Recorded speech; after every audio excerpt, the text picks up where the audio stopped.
The latest cars on the market have to produce low carbon dioxide emissions, or the purchaser has to pay an extra carbon dioxide tax of 75 Rand per gram of carbon dioxide that is emitted per kilometre driven over and above the purchase price. Petrol is made up of a mixture of different compounds, but the majority of it consists of C8H18. For the purpose of this question, we're just going to say that it is entirely that, and when it burns in the engine, it's going to burn according to this chemical reaction over here.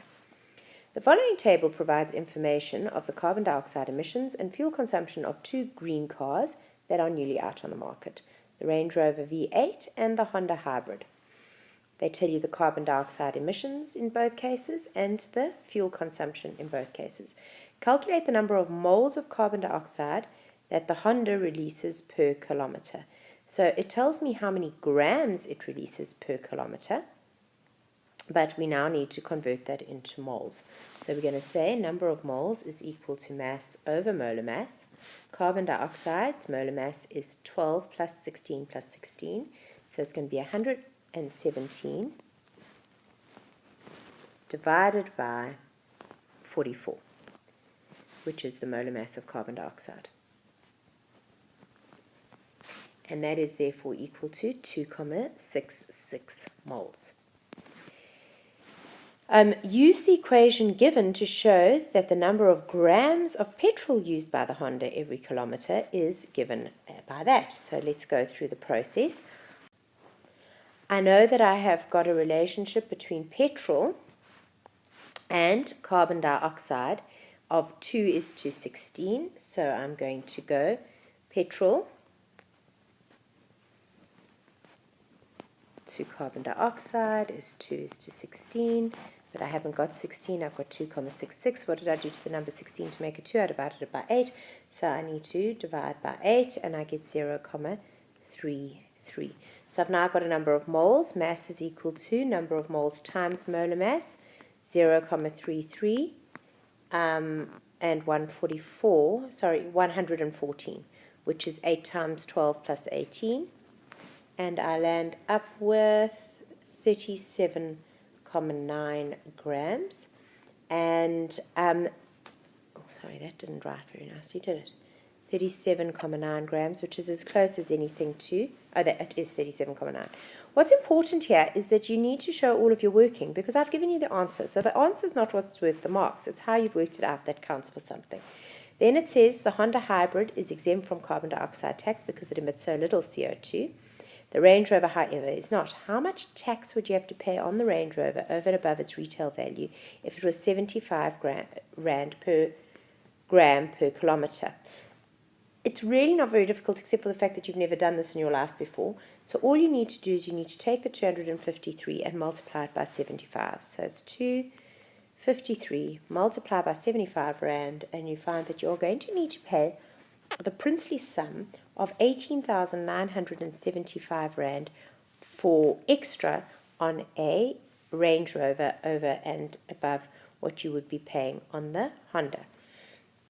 Right, what is the purpose of this carbon dioxide tax? It's obviously to discourage people from buying cars that would have high carbon emissions, and so it's to try, and this is where you need to get your extra mark, is we want to stop global warming or climate change, whatever you want to call it.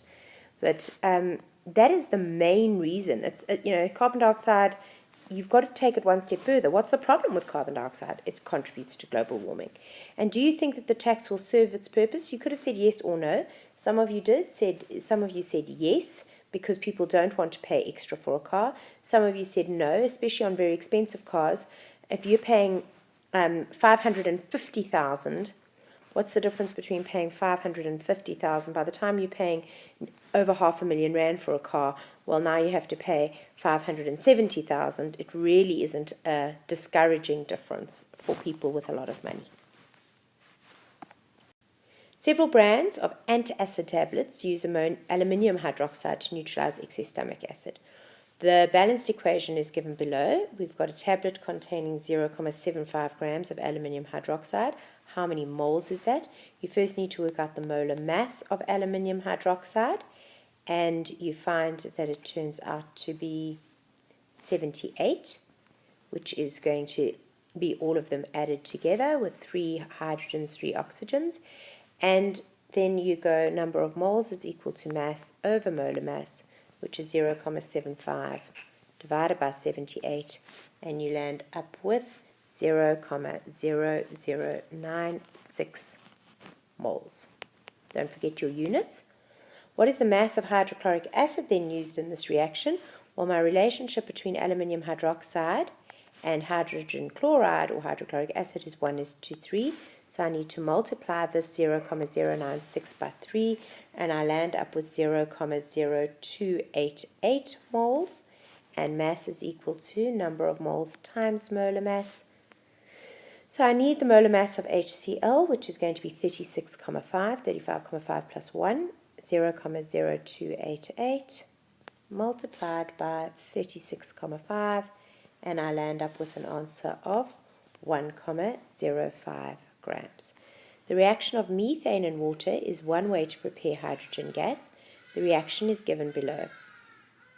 If 995 grams of methane reacts with excess water, what volume of hydrogen gas is produced?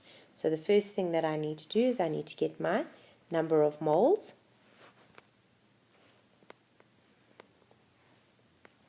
Is mass over molar mass, which is going to be 995 grams, divided by the molar mass of methane, which is 12 plus 1 plus 1 plus 1 plus 1, which is 16, and that is equal to 62,18 moles.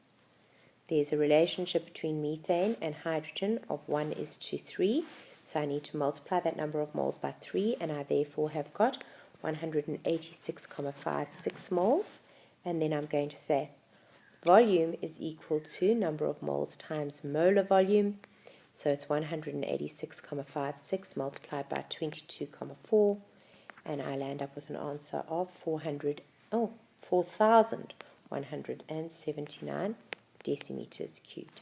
Seawater contains, among other substances, magnesium sulfate in solution. What is a solution? It is a mixture of a solvent and a solute.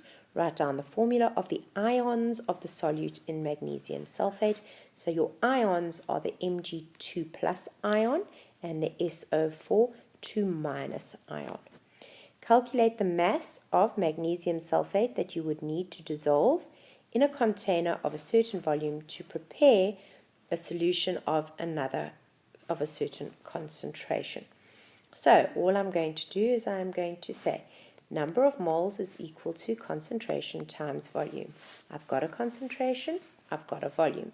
I need to multiply them, 0,25. My volume must change into decimeters cubed, 0,2, and I land up with 0,05 moles.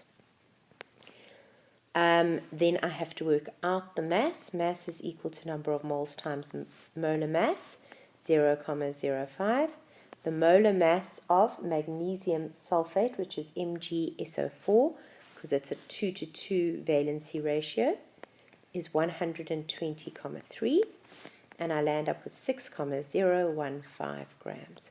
What volume of that solution would be required to make up a different solution? Now we're doing a dilution here. Remember, with the dilution, the common thing between the two is the number of moles.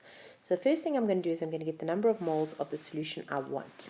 And I'm going to say number of moles is concentration times volume, 0,15 multiplied by 0,5, and I land up with 0,075 moles. Where did I get that? I got all of those moles from this solution over here.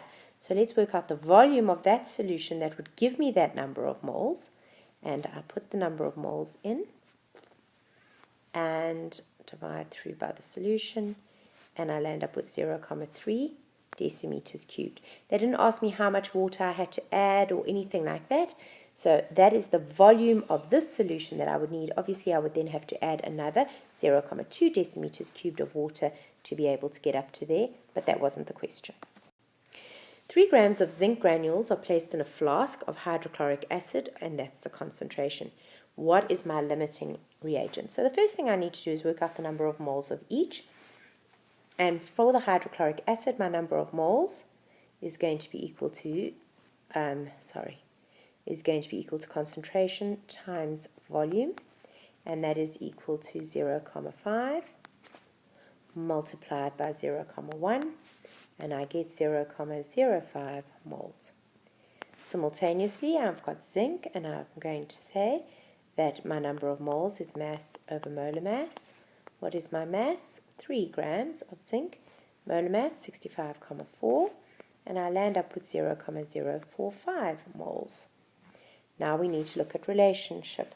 So I'm going to say zinc is to hydrochloric acid as 1 is to 2.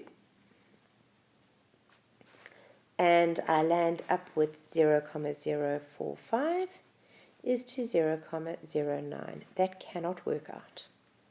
So the next one, let's see, I've got zinc is to hydrochloric acid as 1 is to 2, and therefore I don't have 2, I have 0,5, and that would be divided by 2, 0,025.